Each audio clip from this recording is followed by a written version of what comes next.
What is the meaning of TDS? Tax deducted at source అంటారు. Okay, actual గా ఇండియాలో 2 types of taxes ఉంటాయి. ఒకటి డైరెక్ట్ ట్యాక్స్, మరొకటి ఇండైరెక్ట్ ట్యాక్స్. డైరెక్ట్ ట్యాక్స్ కింద ఇన్కమ్ ట్యాక్స్ డిపార్ట్మెంట్ వస్తుంది. స్టేట్ ట్యాక్స్ కింద ఇండైరెక్ట్ ట్యాక్స్ కింద జిఎస్టీ వస్తుంది. ఇప్పుడు ఇన్కమ్ ట్యాక్స్ యాక్ట్ 1961 ప్రకారంగా ఒక పర్సన్ తను సంపాదించే ప్రయాణంలో తను సంపాదించే ఇన్కమ్ ఏదైతే ఉంటుందో, సో దాని మీద టీడీఎస్ అనేది యాజ్ పర్ గవర్నమెంట్ రూల్ ప్రకారంగా సెక్షన్స్ ప్రకారంగా based on per annum income ప్రకారంగా అతను గవర్నమెంట్ కి టీడీఎస్ పే చేయాలి. సో వేటి మీద పడుతుంది? సెక్షన్స్ ఉంటాయి, వాటికి నేచర్ ఆఫ్ పేమెంట్స్ ఉంటాయి. ఇక్కడ నేను 5 ఇచ్చాను, మీకు ఇంకా చాలా ఉంటాయి, నెట్ లో సెర్చ్ చేశారంటే.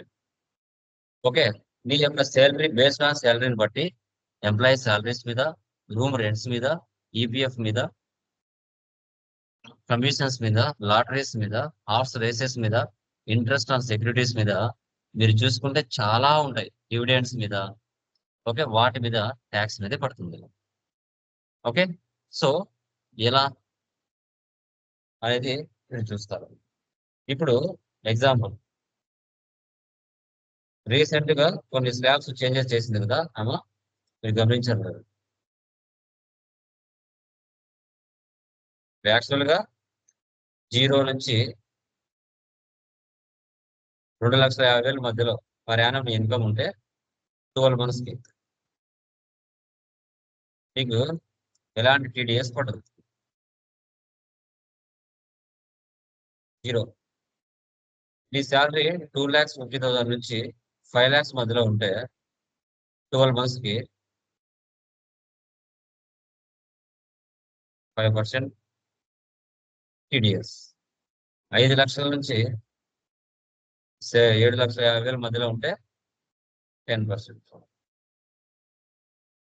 7,50,000 నుంచి 10 లక్షల మధ్యలో ఉంటే 20%. ఇలా స్లాబ్స్ పర్ యానం 12 months కి టీడీఎస్ అనేది కట్ చేస్తారు. రీసెంట్ గా 12 lakhs వరకు ఎలాంటి ట్యాక్స్ పే చేయాల్సిన అవసరం లేదనేసి ఆమె చెప్పడం జరిగింది. బట్ స్టిల్ వాటి కొన్ని సెక్షన్స్ ఉంటాయి, దాని ప్రకారంగా వాళ్ళు టీడీఎస్ అనేది కట్ చేసుకుంటారు. ఓకే, సో ఇక్కడ నెట్ లో మీరు చూసారంటే TDS rates in India,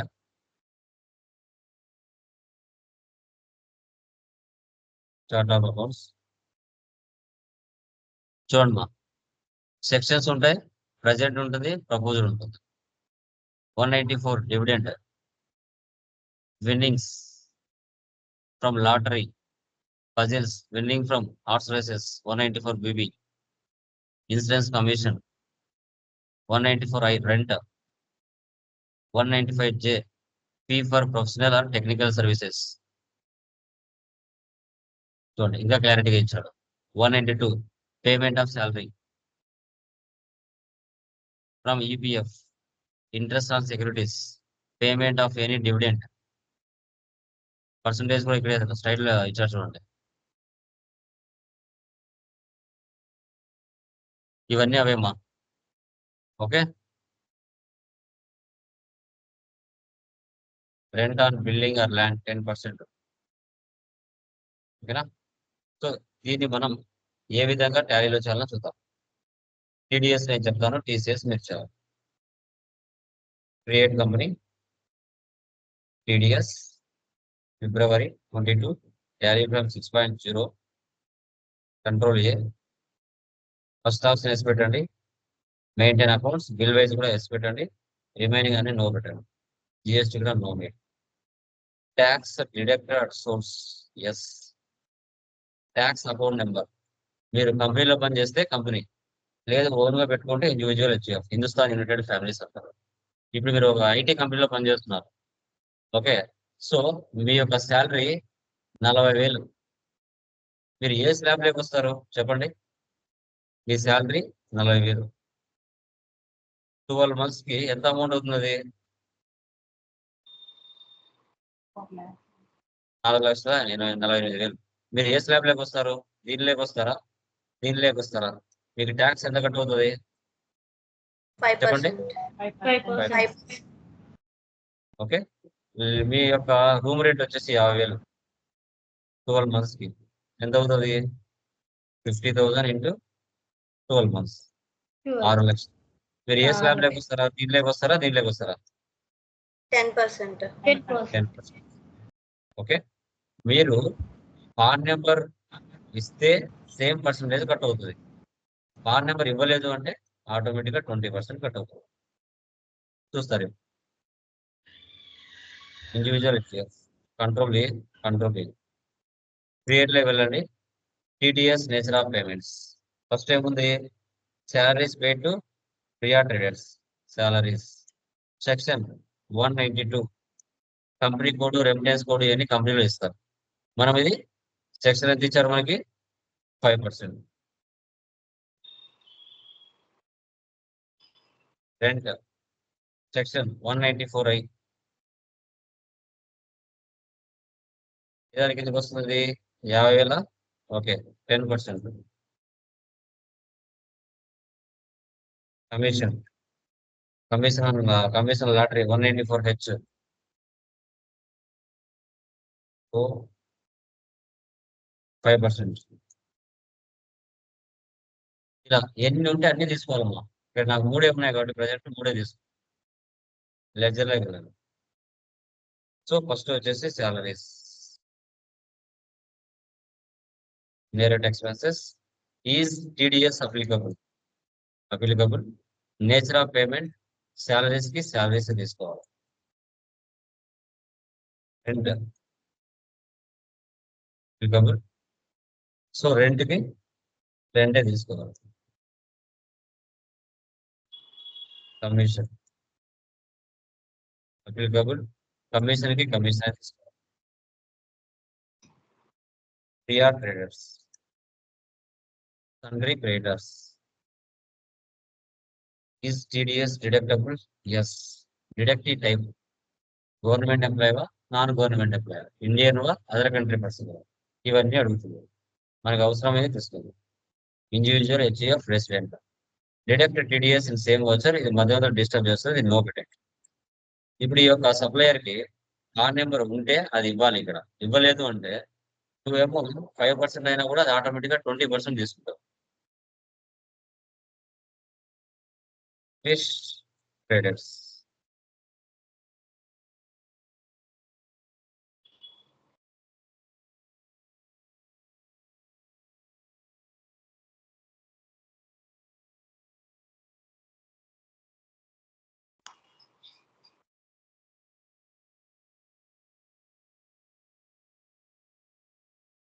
TDS on tax, duties and taxes, TDS any అని తీసుకోవాలి. అన్నిటి మీద పడాలి కదా.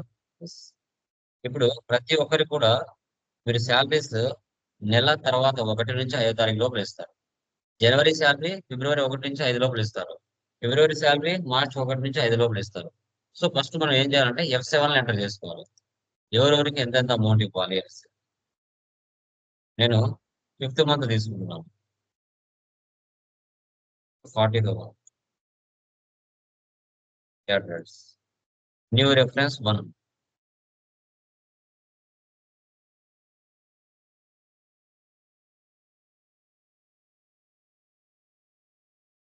salaries 40,000.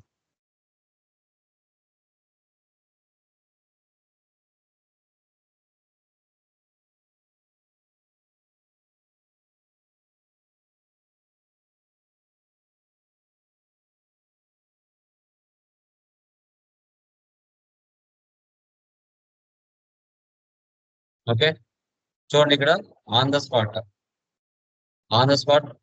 8,000 ముందుగానే ఇక్కడ తీసుకుంటుంది. యాక్చువల్ గా ఆటో ఫిల్ ఇచ్చిన తర్వాత తీసుకోవాలి, బట్ కానీ ప్రజెంట్ ఇప్పుడే తీసుకుంటుంది. చూద్దాం ఇట్లా ఎలా వస్తుంది.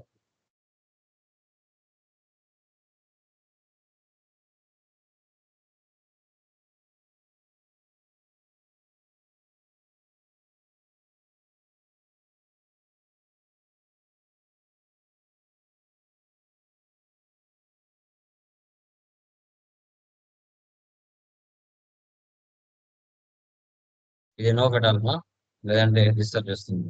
Sorry for the disturbance. చూడండి. ఓకే, నెక్స్ట్ అది నో పెట్టకపోయేసరికి ఎర్రర్ చూపించింది.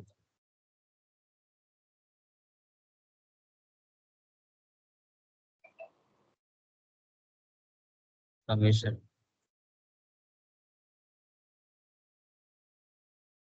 New reference. ఓకే, ఈ విధంగా ఎవరెవరికి ఎంత అమౌంట్ ఇవ్వాలని F7 లో ఎంటర్ చేసుకోవాలి. చేసుకున్న తర్వాత బేస్డ్ ఆన్ వాళ్ళ పర్సంటేజ్ ప్రకారంగా ఇప్పుడు అమౌంట్ కట్ చేయాలి. Auto fill. ఇప్పుడు ప్రియాకి ఎంత కట్ అయింది చూద్దాం. శాలరీ మీద 8,000 కట్ అయింది. ఓకే, సో యాక్చువల్గా మనం ఇచ్చింది 5%, కానీ అది 20% తీసుకుందాం. ఎందుకు కాన్ నెంబర్ ఇవ్వలేదు అంటే 40,000 ఆమె శాలరీ అయితే ఆమెకి ఆ కంపెనీ 32,000 ఆమె అకౌంట్ లో వేస్తుంది. రిమైనింగ్ 8,000 ఇన్కమ్ ట్యాక్స్ డిపార్ట్మెంట్ కి పే చేస్తుంది. పే చేసిన తర్వాత ఒక ఇయర్ తర్వాత ఫామ్ 16, మీరు తెలివైన వాళ్ళైతే కంపెనీ దగ్గర నుంచి ఫామ్ 16 తీసుకొని అది ఆడిటర్ సబ్మిట్ చేస్తే మీ అమౌంట్ మళ్ళీ మీకు రిటర్న్ వస్తుంది. చాలా మంది సాఫ్ట్వేర్ ఎంప్లాయీస్ తెలియదు, ఆ డబ్బులంతా కంపెనీ వాళ్ళే వెళ్తారు. అగైన్ మళ్ళీ ఆటో ఫిల్. 50,000 అయితే 40,000 రూమ్ రెంట్ అతనికి ఇవ్వాలి. Remaining 10,000 income tax department pay చేయాలి. Against difference auto fill. So 30,000 అయితే 24,000 లోకేష్కి ఇవ్వాలి. Remaining 20% income tax department pay చేయాలి. సో ఇప్పుడు వెళ్ళి టోటల్ గా గవర్నమెంట్ కి ఎంత ట్యాక్స్ పే చేయాలి, రిమైనింగ్ పర్సన్స్ కి ఎంత ఇవ్వాలని చూద్దాం. Display more reports, statutory reports, TDS reports, TDS outstandings. Commission మీద 6,000, రెంట్ మీద 10,000, సాలరీస్ మీద 8,000, టోటల్ గా 24,000 పే చేయాలి. Statements of accounts, out standings, payables. So Chris కి 40,000 ఇవ్వాలి పెండింగ్ బ్యాలెన్స్, లోకేష్ కి 24,000 ఇవ్వాలి, ప్రియాకి 32,000 ఇవ్వాలి, టోటల్ గా 96,000 వచ్చేసి. సో తర్వాత ఇప్పుడు పే చేసేద్దాం. పేమెంట్ ఆటో ఫిల్ గవర్నమెంట్ కి పే చేసేస్తాం.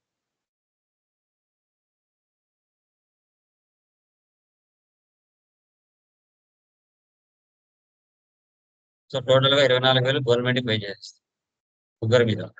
ఇప్పుడు ఇంకా బ్యాలెన్స్ కనిపించదు.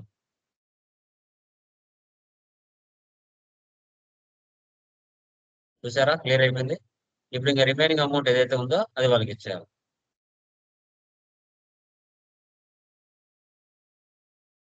పేమెంట్ వెళ్ళండి. ప్రియాకి ఎంత ఇవ్వాలి, 32, అక్కడ 0 అయిపోతుంది. క్యాష్. నెక్స్ట్ క్రిష్ 40,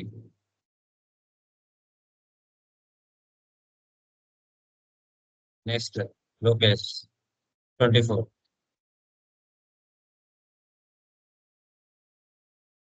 ఇప్పుడు ఈ పెండింగ్ బ్యాలెన్స్ లో ఏముండదు చూడండి, కన్ఫ్యూజ్ అవుతారు. 1-2 సార్లు చూడాలి వీడియోని. చూసారా, 0. సో దీన్నే టీడీఎస్ ట్రాన్సాక్షన్స్ అని చెప్తాం. వీటిని మనం టీడీఎస్ ట్రాన్సాక్షన్స్ అని చెప్తాం. ఇవి మూడే కాదమ్మా, ఇప్పుడు మీకు చూపించాను కదా, ఇవన్నీ అవే. చూడండి, సెక్షన్స్, పర్సంటేజెస్ చాలా వస్తాయి. ఇంకా నేను ఇచ్చిన జస్ట్ మూడే మీకు ఇచ్చింది. ఇంట్రెస్ట్ ఆన్ సెక్యూరిటీస్ వస్తాయి, డివిడెండ్స్ వస్తాయి. ఓకే, అన్నీ ఉన్నాయి.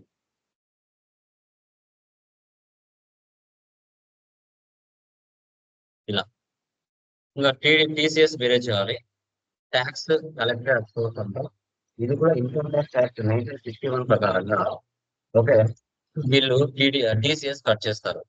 ఇది వేటి మీద పడుతుంది సార్ అంటే timber, tendu leaves, scrap, coal, okay, తర్వాత quarrying, mining, toll plaza, parking lot, okay, వీటి మీద టీసీఎస్ కలెక్ట్ చేస్తారు. సెక్షన్ 206(3)(c) ప్రకారంగా కలెక్ట్ చేస్తారు. ఓకే, ఇప్పుడు 1/10/2020కి ముందు ఎవరైతే 5 crores బిజినెస్ చేసి ఉంటారో వారు 206(1)(h) కి ఎలిజిబిలిటీ అవుతారు. అంటే ఒక కస్టమర్ కి మీరు సేల్ చేస్తారు, 50 లక్షల వరకు ఎగ్జామ్షన్. 50 లక్షల కంటే పైన ఏమైనా పర్చేజ్ చేసి ఉంటే కనుక వాటి మీద మాత్రమే టీసీఎస్ పడుతుంది. అంటే 55 లక్షలకు మనం సేల్ చేస్తాం అనుకోండి, 50 లక్షల వరకు ఎగ్జామ్షన్ తీసుకుంటారు. రిమైనింగ్ 5 లక్షల మీదనే టీసీఎస్ పడుతుంది. ఓకే, సో దీన్నే మనం టీసీఎస్ అంటారు. ఇక్కడ చూడండి, forest lease 2.5%, scrap 1%, coal iron 1%, tendu leaves 5%, liquor 1%, parking lot 2%. ఇలా టీసీఎస్ అనేది కలెక్ట్ చేయడం జరుగుతుంది. ఓకే, సో అది ఇవి 3 మీరు చేయండి. ఓకే, సో టుమారో క్లాస్ తీసుకున్నామా వద్దా? క్లియర్? కొంచెం కన్ఫ్యూజ్ గానే ఉంటుందమ్మా, 1-2 సార్లు వీడియో చూడాలి. Sir any doubts? చెప్పమా. సేల్స్ ఆర్డర్ కి -61 వచ్చింది సార్. అంతేలేమ్మా, కరెక్ట్. మైనస్ లేండి, మన దగ్గర స్టాక్ లేదు కదా, స్టాక్ లేకుండా సేల్స్ పెట్టాం కాబట్టి మైనస్ వస్తుంది. బట్ మన దగ్గర స్టాక్ ఉంది అంటే ఆటోమేటిక్ గా క్వాంటిటీ మారుతుంది. Okay sir. Very good. Remaining guys, any doubts? Sir జిఎస్టిది 3B పోర్టల్ ఉంది కదా సార్, అది ఒకసారి ఏమైనా చూపించగలుగుతారా సార్? ఇప్పుడు 20 దాటింది కదా. అవును, అది లింక్ షేర్ చేస్తాను. నేను రీసెంట్ గా అప్డేట్ చేశాను కదా, అది యూట్యూబ్ లో, అది మీకు లింక్ షేర్ చేస్తాను, ఒకసారి చూసుకోవచ్చు. Okay okay sir, okay sir, thank you. అవి ఏంటంటే మనం ఒరిజినల్ గానే చేయగలుగుతాం.